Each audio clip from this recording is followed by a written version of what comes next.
Olá pessoal, aqui é o Velgas, hoje é dia 26 de julho de 2025. A elite russa está paranoica por causa da repressão. Quero convidá-los, você que não é inscrito, inscreva-se no canal porque aqui você vê a verdade. Convido a todos também que vão assistir o vídeo ou estão assistindo o vídeo, que deem um like, compartilhem com as suas redes sociais e façam os seus comentários. Eu conto com vocês. Muito obrigado.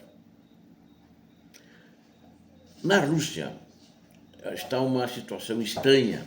Parece aqueles expurgos stalinistas que aconteciam muito bem na primeira metade do século passado, onde pessoas desapareciam, eram mortas, e agora ela está passando, a Rússia, por uma série de prisões também, condenações e mortes misteriosas. E são mortes, vou chamar aqui de alto perfil, justamente porque face às pessoas que são envolvidas.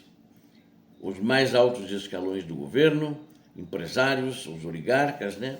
E agora teve um caso mais recente que o canal do Velgas noticiou, o suicídio do ex-ministro dos Transportes, Roman Starovoyt. Esse suicídio, né? Que talvez não seja suicídio, tenha sido suicidado, como que muitos falam disso na Rússia, ele chocou a elite russa. Isso foi descrito já em diversos jornais internacionais e que ouviram a elite russa, sem citar nomes, porque as pessoas não querem aparecer na imprensa com declarações sobre isso. Mas parece terrível. Um ex-funcionário da administração presidencial da Rússia pediu para permanecer anônimo. Não é mais funcionário, mas assim mesmo pediu para permanecer anônimo. Ele disse: prisões, mortes e escândalos. As pessoas se prejudicaram. Em 7 de julho, Starovoyt, o ex-governador de Kursk, de 53 anos, cometeu suicídio, enquanto era investigado por apropriação indébita em larga escala, segundo relatam as autoridades policiais. Ele cometeu suicídio enquanto era investigado por apropriação indébita em larga escala. Seu vice, Alexei Smirnov, que já havia testemunhado contra ele, também se foi. Um vácuo de medo se formou no mais alto nível.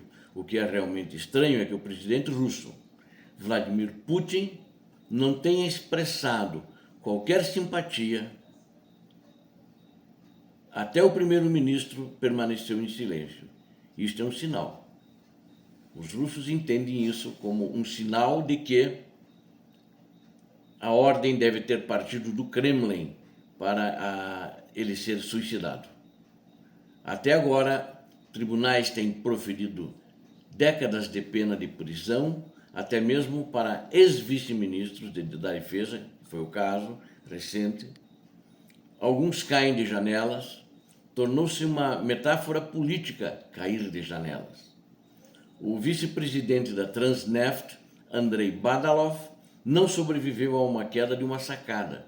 E o jato particular do bilionário Konstantin Strukov foi devolvido à força, ou seja, foi chamado à força. Ele estava fugindo, ele estava deixando o país e ele foi obrigado a voltar face à ameaça do avião dele ser derrubado pela defesa antiaérea. As regras mudaram. Agora não importa quem te apoia na Rússia. Agora não é o mais forte que sobrevive, mas é o mais cauteloso. Atualmente é um clima de paranoia crescente no Kremlin. Um atual funcionário do governo admite: tenho que me manter longe dos tópicos perigosos. Estamos todos presos em nossos mundinhos. Não se identificou esse funcionário. A guerra na Ucrânia alterou o status quo, com o Kremlin nacionalizando empresas para encher seus cofres, enquanto assaltantes corporativos ainda competem cada vez mais violentamente por uma fatia cada vez menor do bolo. Tudo parece horrível, disse um ex-funcionário da administração presidencial da Rússia.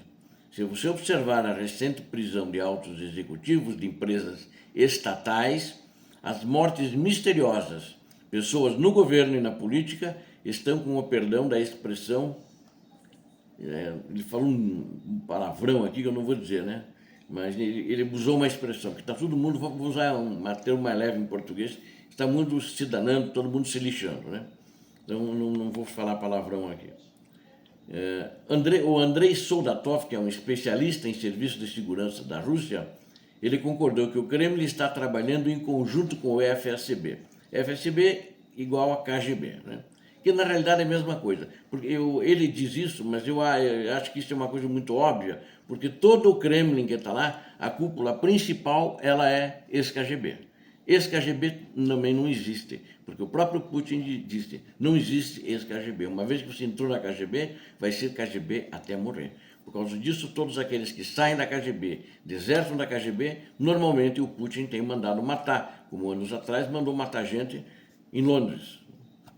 E a KGB, o FSB, eles estão atualmente coletando material comprometedor sobre autoridades, sobre altos executivos de empresas estatais e políticos. Se uma instituição, isso falou esse Soldatov, especialista em segurança russo, se uma instituição específica for expurgada, digamos, um ministério, uma liderança regional, como é que eles fazem isso? Eles começam prendendo o número 2 e extraem depoimentos que incriminem a figura principal e outros atores chaves nesse ministério, nesse órgão do governo. Todos entendem como funciona e estão todos apavorados. É uma situação que as pessoas estão de boca calada, né? Muitos falam em revolta e eu não acredito que essa revolta exista, justamente pela pressão, pela perseguição que acontece contra esses altos funcionários do governo russo. Eu diria que Putin está em duas guerras, tem duas frentes, dois teatros de operações. Um para reprimir a elite e o povo, e outro é a guerra na Ucrânia. Então essa é a situação hoje da Rússia, a situação do Putin. Na Rússia atual, uma revolta das elites é possível. Acho que não é fácil de dizer isso, tem muitas especulações, inclusive eu publiquei muitas dessas especulações, mas acho muito difícil disso acontecer, porque o sistema do Kremlin, do ditador da Rússia, controla com mão de ferro os órgãos de segurança e o exército também, ou melhor, as forças armadas. E uma opinião do Ilya Ponomarev, que é um deputado da Duma, ele é político da oposição da Rússia, e ele é o único deputado que votou contra a anexação da Crimeia, quando isso aconteceu lá em 2014.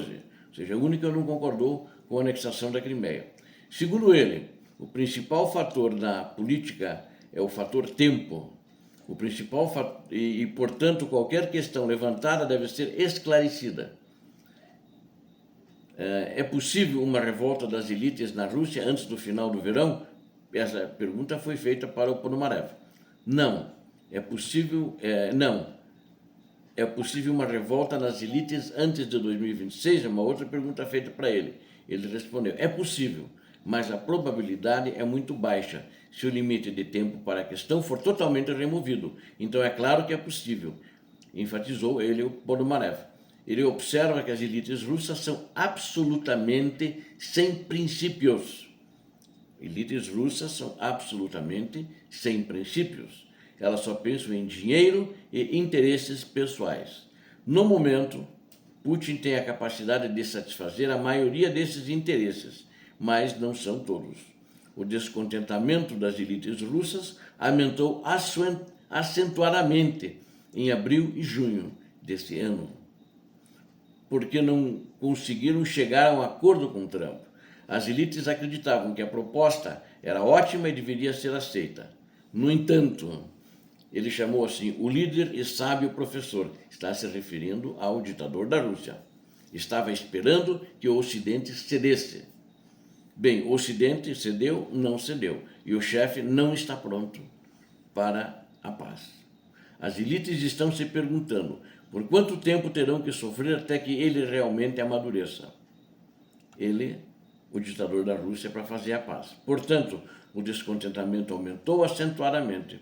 O político da oposição russa acrescentou que as pessoas não têm muito a ganhar, se agirem. Há uma perda com a inação, mas não é catastrófica, eles já estão acostumados com isso. Isso está no DNA deles desde os tempos de Stalin, desde Lenin, quando eles fundaram essa maldita República Socialista Soviética. E os riscos associados ao fato de não dar certo são enormes, e são riscos físicos, né? Por exemplo, o que é esse risco físico? O risco à vida. Como muitos já morreram e estão morrendo, e provavelmente vai morrer mais gente. E tem gente presa, tem gente que vai morrer na prisão. Mas isso não significa que será sempre assim, porque os riscos podem diminuir e a insatisfação com a vida pode aumentar significativamente, devido às sanções e outras coisas. Ao mesmo tempo, a comunidade internacional, se ela oferecesse uma bela alternativa que fosse uma ponte, uma saída para a normalidade e um grande bônus para as pessoas que decidissem conspirar, isso é, claro, as incentivaria. Mas, por enquanto, infelizmente, agimos de forma diferente. A Rússia e os russos acreditam que na Rússia todos são iguais e que não há com quem negociar sobre nada e que a política de sanções é exclusivamente um pau sem nenhuma cenoura. Não há nenhuma tentativa de dividir esta comunidade, pelo contrário, ela está sendo cimentada em torno de Putin. É claro que em uma situação como esta, com uma revolta, tudo se complica, é o que concluiu o Ponomarev. Ou seja, a situação da Rússia é crítica, o Putin não quer ceder, o Putin não acredita em paz, e ele, para aqueles que querem a paz, para aqueles que se colocaram contra a guerra, ele oferece a lei que ele mesmo fez, que é a lei que é minimamente 15 anos de prisão. E oferece também uma coisa que não está na lei russa, pena de morte, não tem na lei russa, mas as pessoas acabam se suicidando, né? Se suicidando, entre aspas, né? As pessoas acabam pulando de janelas, as pessoas acabam ou sendo envenenadas, esse tipo de coisa. Então, a situação não é fácil e acho que a Rússia, os russos e as elites, assim como a Ucrânia e o mundo, vão ter que conviver ainda com essa cabeça insana e criminosa do ditador. Obrigado a vocês que assistiram este vídeo, eu conto com vocês. Inscrevam-se no canal, deem um like, compartilhem com as suas redes sociais e façam seus comentários. Não esqueça, você aqui viu a verdade, eu conto com você, inscreva-se no canal. Muito obrigado. Deus abençoe a todos vocês, Deus abençoe a Ucrânia, Deus abençoe o Brasil. Paz e bem, paz para toda a humanidade.